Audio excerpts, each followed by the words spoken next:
Yo! Oh well, I do music reviews. It's your local Beanie Boy. I'm back at college, but we've got some brand spanking new music to talk about today. Right now, I'm reviewing James Blake's Assume Form. This is the fourth studio album from UK electronic music producer, singer, and songwriter James Blake. This thing has been talked about a lot recently, between both critics and other artists alike. Blake's comments on the album describe it as a collection of his current feelings, mainly focusing on his relationship with British actress and model Jamila Jamil. However, Pitchfork writes off the subject matter as mere sad boy music. Digging into the heart and soul of this record, Blake approaches love songs with his signature production style and character. Stylistically, this album captures sound and influence from electronica, soul, R&B, hip-hop, and pop. Countless subgenres from within those larger categories as well. Overall, the sound reaches something of an electronic neo-soul R&B flavor. Blake's production is layered, colorful, and rich. The majority of the instrumentals are piano and string-driven, creating a somewhat toned-down orchestral feel to some of the tracks on here. Many of these songs on here use pillows of diverse sound to comfort and surround both of the listener's ears, creating a very ambient, calming atmosphere. I highly recommend listening to this LP with headphones. That being said, there are a few tracks that I'll embellish on later that sound kinda generic and repetitive. The album's sound is very unified and cohesive, yet sometimes to the record's detriment. After hearing a lot of the same sonic and even lyric ideas or approach within individual tracks and on the whole album, it gets a bit stale. However, the good tracks on here are damn good. There are quite a few creative, catchy, and beautiful songs on here.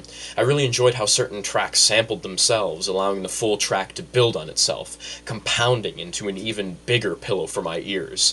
Blake's vocals are always a nice touch to the rest of his production, fitting perfectly into the already lush pillow, just nestling right in there.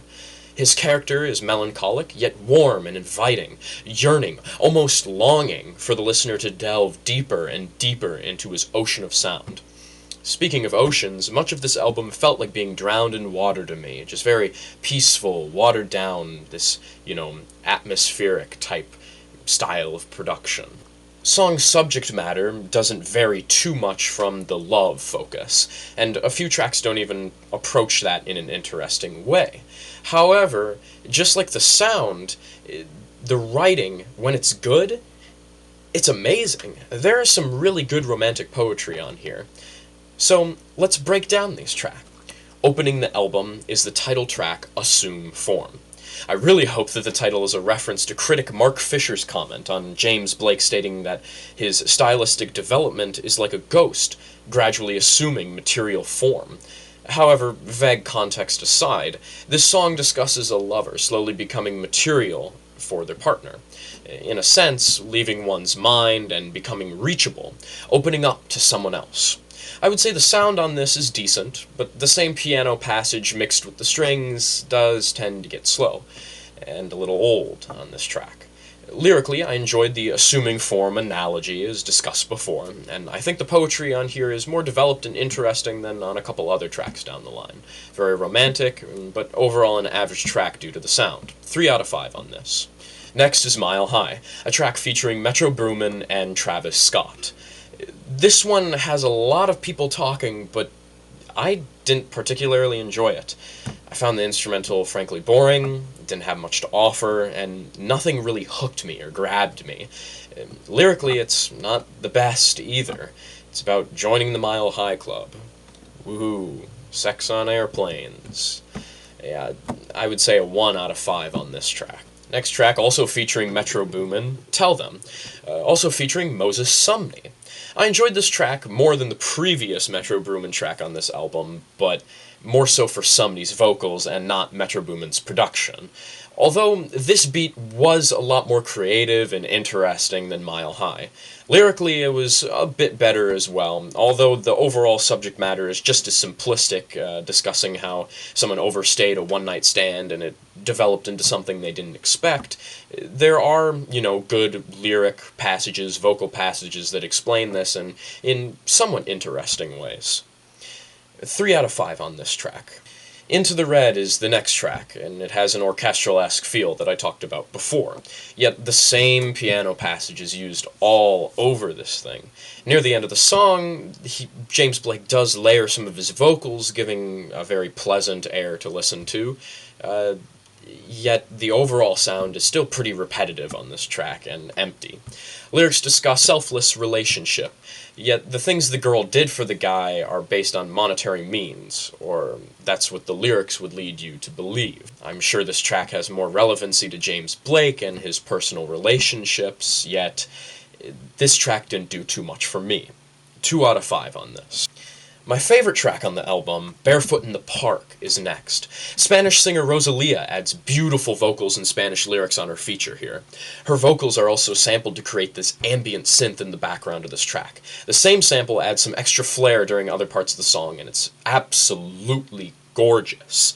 Other elements include arpeggios paired with these wonderful drums, creating these little builds and frills all over the track. Excellent flair. Lyrically, the song plays homage to the play Barefoot in the Park, which focuses on a newlywed couple. In the song, there's some beautiful poetry, especially in the Spanish lyrics, that discuss becoming vulnerable and allowing your lover to enter your life completely. Love it. 5 out of 5, and for being my favorite track on the album and blowing me away, a point of extra credit. Can't Believe the Way We Flow uses a Manhattan sample as the base of the track. Paired with a pretty generic beat, yet the sample work really makes up for what it lacks in other areas. Super creative stuff with the beat, creating these interesting vocal patterns and sort of a self-choir with the sampling. Yet, like I said before, the track is repetitive, but creative sample work definitely makes up for it here. Also, the vocals given by James Blake are very pleasant, and it's an interesting way to put how natural a relationship feels. 4 out of 5 on this track for me. Are You in Love? Probably the most soulful track on this record, by far, layered with these beautiful chords in the backdrop and these juicy synth arpeggios in the front. James Blake delivers some beautiful vocals as well, lyrics explaining the first time you're trying to figure out if you love someone or not. I think a lot of what's presented on here is absolutely heartwarming and romantic to listen to.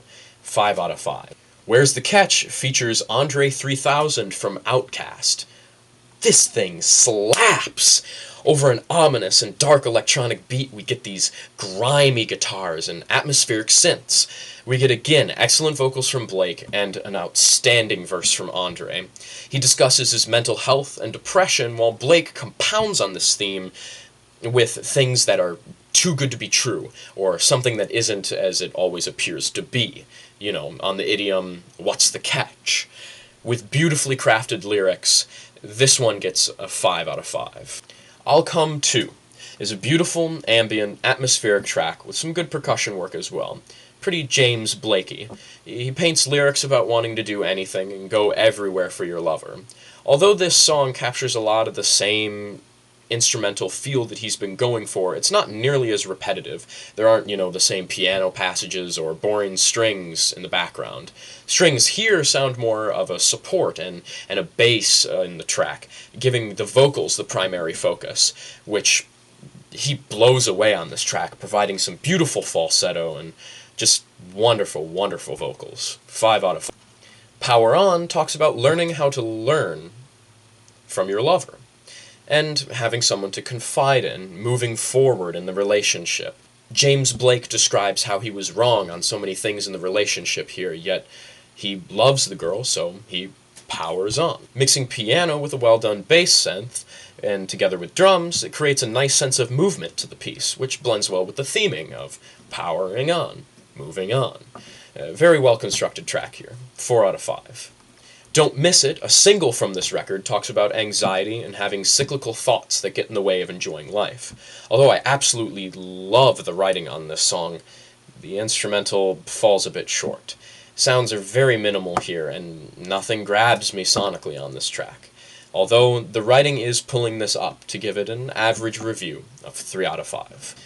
The final track, Lullaby for My Insomniac, James Blake takes a very creative and refreshing approach to his usual ambient, atmospheric style, turning himself into a choir, much like he did with the sample on Can't Believe the Way We Flow.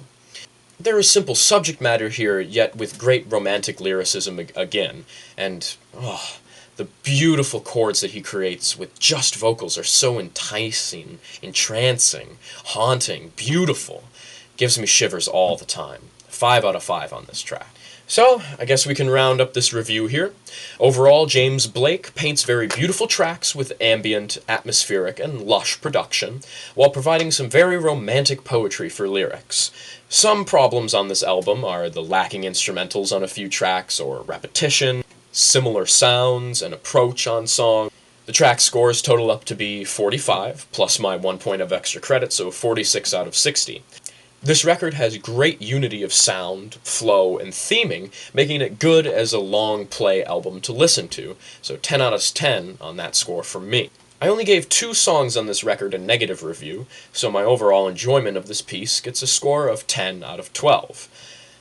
Averaging everything together, we get a score of 87%, so James Blake's Assume Form gets a B from me. Thanks for watching, guys. If you like this review, hit that thumbs up, leave the like, subscribe if you want to see more content like this, and hit that bell so you always know when I upload. I should be reviewing Aesop Rock and Tobacco's collaborative album very soon, so keep an eye out for that. Also, if you want me to listen to and give my opinion on something you don't think I've heard yet, or something that's coming out that you'd really like to see me review, just leave a comment down below, leave a comment on your own thoughts on this album. But for now, peace out.